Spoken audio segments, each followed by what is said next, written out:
morning, everyone. Good evening, good afternoon, wherever you are, and welcome to this week's Weekly Energy Boost.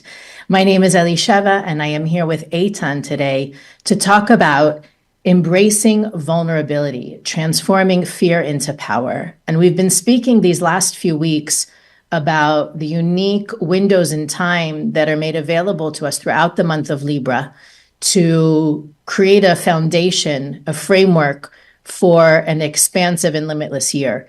And now that those windows in time are behind us, the Kabbalists really invite us to hit the ground running, to put our feet on the ground and engage with presence and with authenticity, and to really step up and take advantage of the energy that we drew, the vessel we created, the possibilities that were initiated through all of this spiritual connection and work.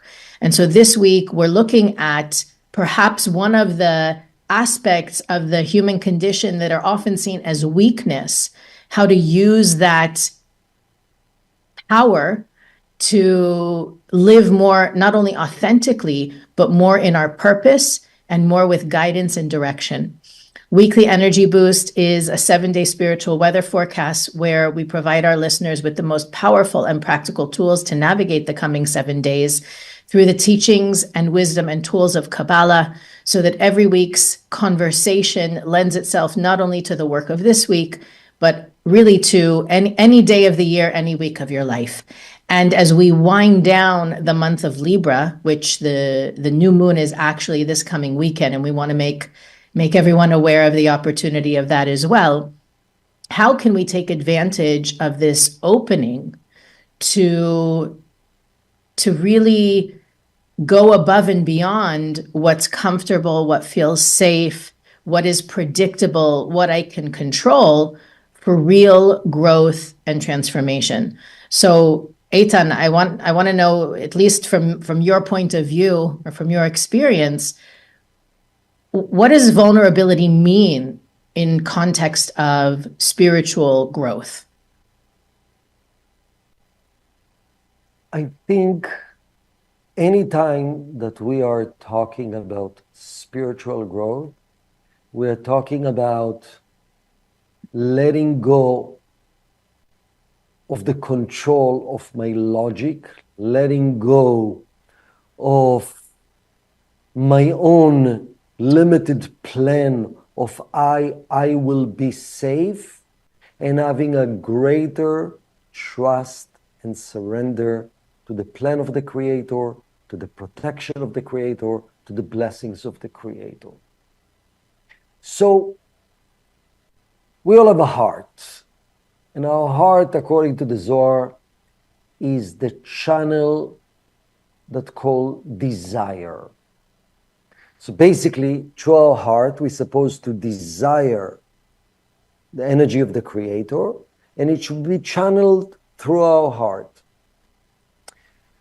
When we are not vulnerable, means what?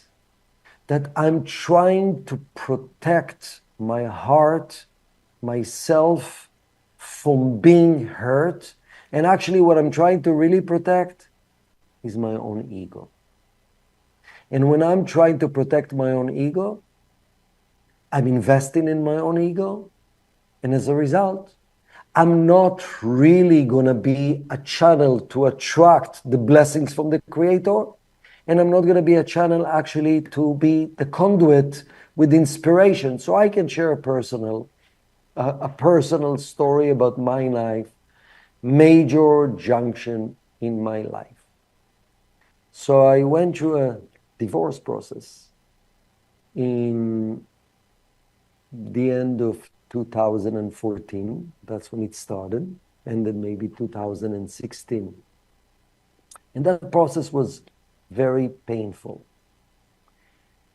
And during that time, and even 10 years, the period of 10 years before, I suffered from intestine issues, blockages, ulcers, and other problem that connects to inflammation in the intestines. And in some point in the process of separation, was the time to share with close people. First, of course, with the children, then with family members, then with friends from the communities, then with students, with the whole community of the Kabbalah Center. Actually, that we are probably going to be divorced and it didn't work out. And in a way, in an external way, it sounds like we failed in this relationship. It didn't work out. And it's so interesting, this process of sharing with community members brought so much freedom to myself, and my true healing process started. And I realized I was so controlling to be the perfect picture of a Kabbalah teacher. I was so controlling that everything will look so amazing, and I have to be this role model. And how can I fail in anything? And at the moment I was able to share from a genuine place, it didn't work. Yes, I'm not perfect. And I'm okay with myself that I'm not perfect. I know it's part of my own process of an evolution to go to my next level. Believe it or not, that's by itself brought healing, thank God. So I realize that try to be perfect is the opposite of being vulnerable. Of being, in this particular case, being vulnerable about things were not perfect. Being vulnerable about mistakes in the past. Being vulnerable without the shame and the guilt that attach to it. And knowing that if I'm trying to be perfect, I'm not creating a space for the Creator to support, to protect, to elevate. And that was a freeing experience. It's so interesting, the whole concept of being vulnerable.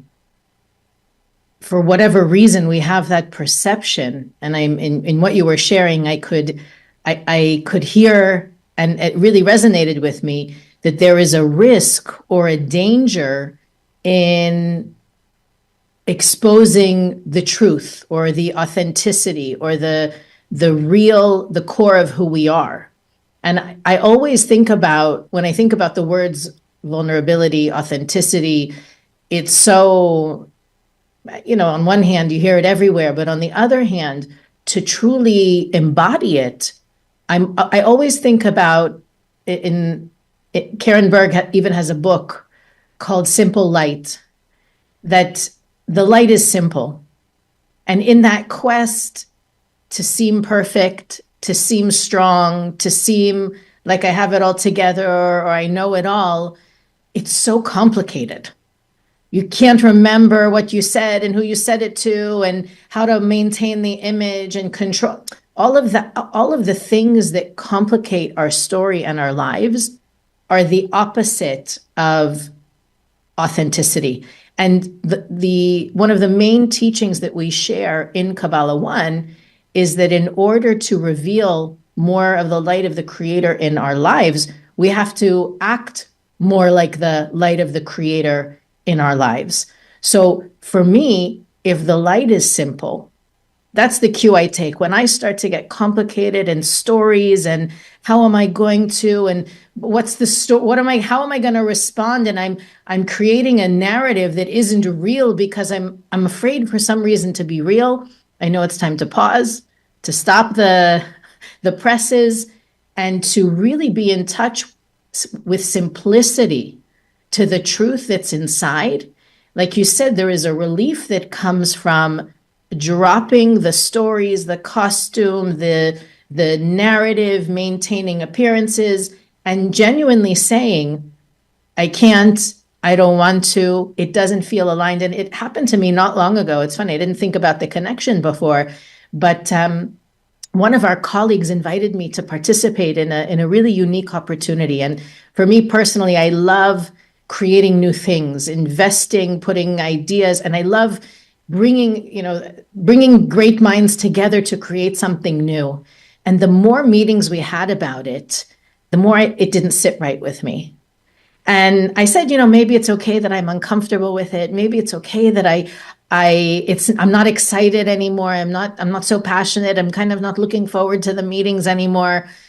And then I had this whole, they started to ask me questions for input, and I realized I don't even want to say anything.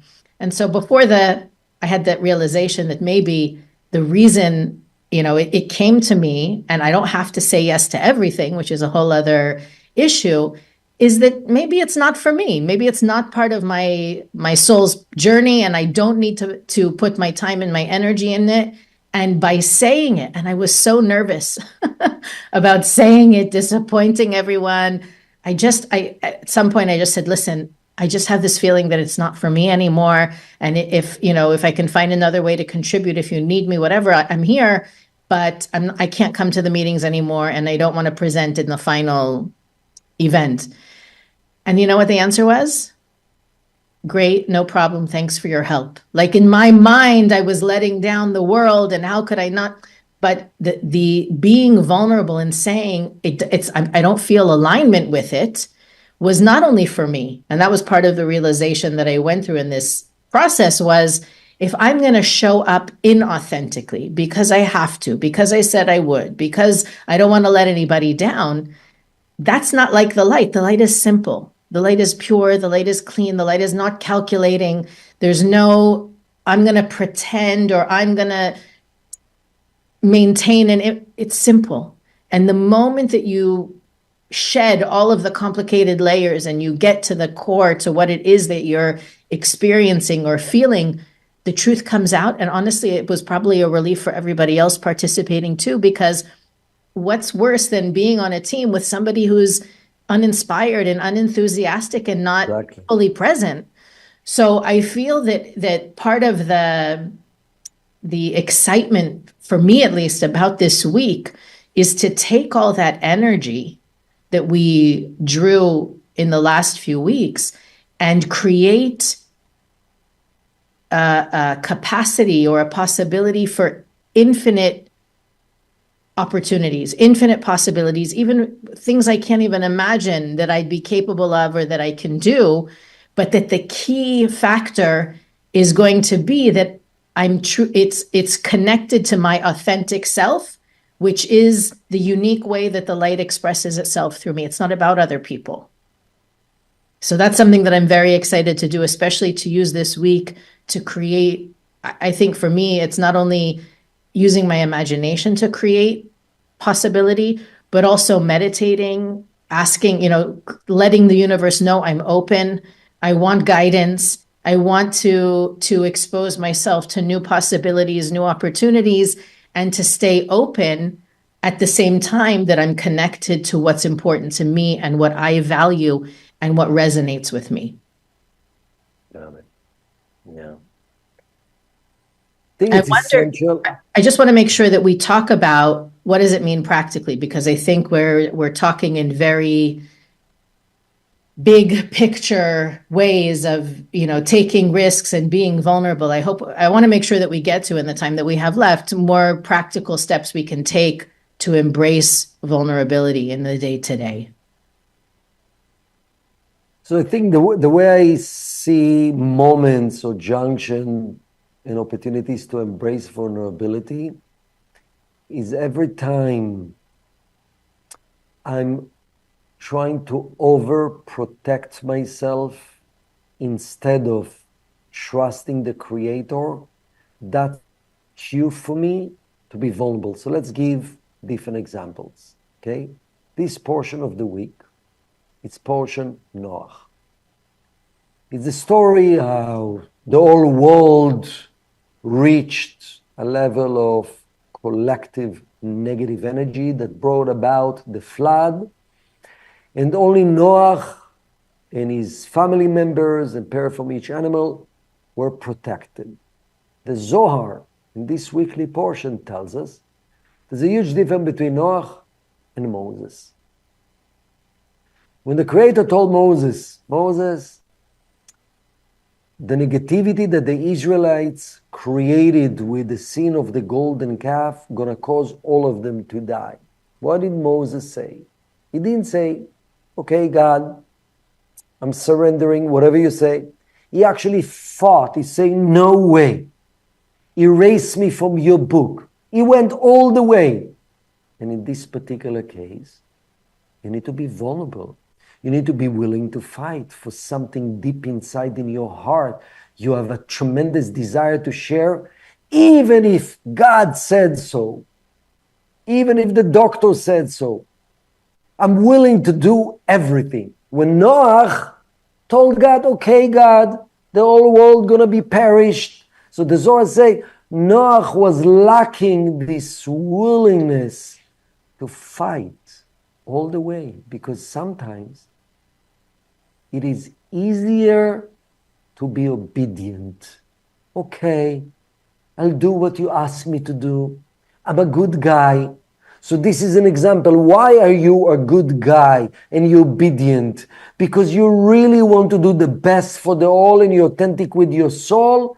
Or because you're afraid if you're going to go a little bit, if you're going to rock the boat a little bit, he's talking about the boat, if you're going to rock the boat a little bit, you're going to be vulnerable, you'll feel uncomfortable, maybe I'm doing the wrong thing.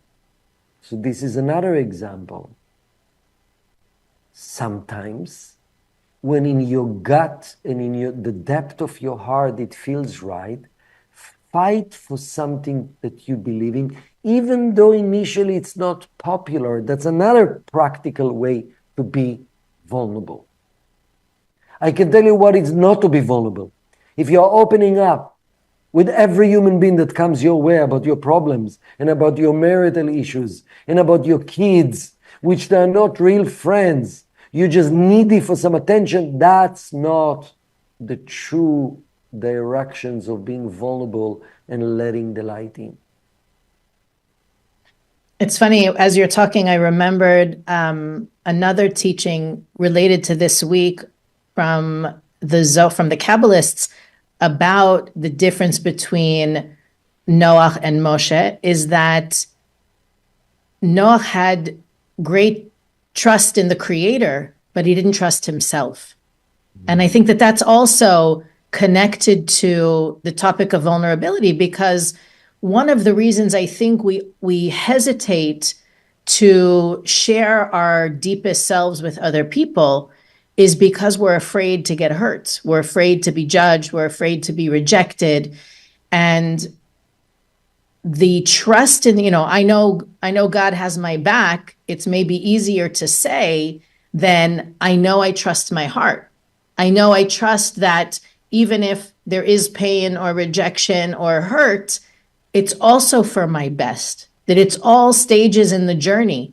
And, those people that they overshare to the wrong people or at the wrong times, I recognize in those people a deep desire to be vulnerable with the right people that they're not getting, so they're sharing unnecessary details with anybody who will stop and listen to them. So I think part of it is to understand that same force that we agree is running the show and behind everything and putting all of the best opportunities in front of me, that force is also inside me. So when I'm compelled to, I hear this voice inside that says, share what's going on with this person, your friend or your whatever, whoever it is, your partner. And then you have the fear of, it's not comfortable. I don't want to get started. There are all the good reasons that come up to recognize to trust that voice inside you, that the deep, soulful voice in your heart that pushes you to open up, to connect more, to have that, to strengthen that sense of belonging and love and connectedness between you and the people that you're close with, to trust that force as well, because it is the same force that's running the show in the bigger picture. So to me, it's like that memory, the reminder of that idea that, trusting the creator means also trusting the force of the creator within you and relying on that voice within you as well. Exactly. I think one of what you're saying very often in relationships, can be friendly relationship, can be love relationship, we know if we really will listen to the voice within, because that's the important spiritual practice, to constantly listen. Our soul talking to us all day long. The creator is talking to us all day long. And sometimes we know, I need to have this difficult conversation. It can be confrontation. It can be speaking about a problem. It can be actually, it might lead to a temporary argument with someone that you love. And this is a huge opportunity to let the light into the relationship. Ravash like saying, every time a couple argue or have difficult conversations that initially bring some argument, but the intention is to get closer, they just opened the door for the light of the creator to strengthen the relationship and to take it to the next level. Every time you're avoiding difficult conversation because you focus too much on the painful process of the argument and the rejections and the difficult feelings, and you don't want to go there. Why to go there? Nothing is really broken. You're avoiding taking the relationship to the next level. And at the end of the day, the reason we don't want to be vulnerable is because we deep inside, because we're afraid of temporary discomfort. Manifests itself with certain emotions, with temporary conflicts, when things don't go my way according to my plan, when things will not be as smooth, it's not the right timing to have it.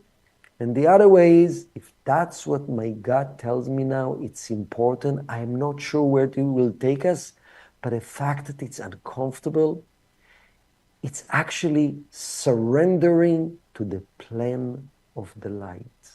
Every time our gut feeling tells us, have this difficult conversation. Real friendship and real relationship without difficult conversations are not real. They are not real. Because that's one of the ways we're creating a space for the creator to intervene. It's so funny, not that maybe it's obvious to some people, but I'm just thinking about how the aversion that we have to vulnerability is really an aversion to discomfort, and the word noach itself means comfort. So this is always the week to really embrace the opportunities to be uncomfortable, not just, to lift 250 pounds in the gym and say, I did it. But the key word for me is to embrace, to be willing to sit in the unknown or the temporary conflict or disagreement, whatever comes up, or feeling that feeling of being exposed or the illusion of not being safe in those conversations. That's actually what heals it. That in order to heal the past wounds of being rejected or hurt or all those things that we don't want to go there anymore, in order to heal it, we have to feel it. And so this is really the perfect week to embrace those opportunities to be vulnerable to all the things that we've spoken about, because it's really the antidote. The willingness to be uncomfortable is the antidote for discomfort, and really embracing those opportunities this week specifically will create that a new capacity, I would say, to not only tolerate discomfort, but to be willing to tolerate discomfort, which usually diminishes the actual discomfort itself. And I am just remembering the new moon. I know we're jumping a bit, but I don't want to miss the conversation to talk about the new moon this Friday and Saturday, over the weekend. I think it's November 1st and 2nd. it's the new moon of Scorpio. And every new moon, we talk about the idea of taking those 24 to 48 hours. So this week it would be from Thursday night to Saturday night, to be more intentional, more proactive, more mindful, and really to be our best selves in that time frame, which is kind of like a marathon, a little personal workshop. Because as the seed of the month, if that's the seed we're planting, we'll enjoy from those fruits of that seed the entire month. But specifically, we're entering the month of Scorpio. And I wonder, Eitan, if you have some tips as we begin this month. We'll, of course, have the 4 next episodes to discuss it with everyone. But if there's anything you can give us for these, let's say, Friday, Saturday, Sunday, till next week's episode, of how our listeners can be the most proactive and take advantage of the energy. Yes, so actually it's very much connected to what we spoke, the topic that we spoke about. Because when you look at the typical Scorpions, people under the sign of Scorpio, they would look strong, controlling, and fearless. Actually, they are very controlling because that's their mechanism to cover up their fears. Because if they'll be out of control, they'll feel very fearful. It's like death for Scorpio if I'm out of control. So all of us have the chance in this month to replace, and especially the DNA of the month, November 1st and 2nd, in the lunar calendar, it falls in the new moon of Scorpio, is every time you identify fear, instead of covering it up, I don't want to feel this fear, and I'm scared of the things my fear tells me, and right away we're trying to control situation, to control people, to control events, to control future. Lean into the fear and have a real discussion with the Creator. Can I really, with my mind and logic and action, control the future?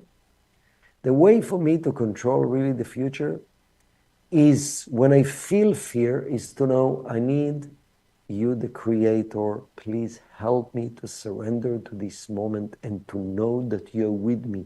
And from that place, do whatever you can do. So actually, expose fear, inject surrender, and let go of control.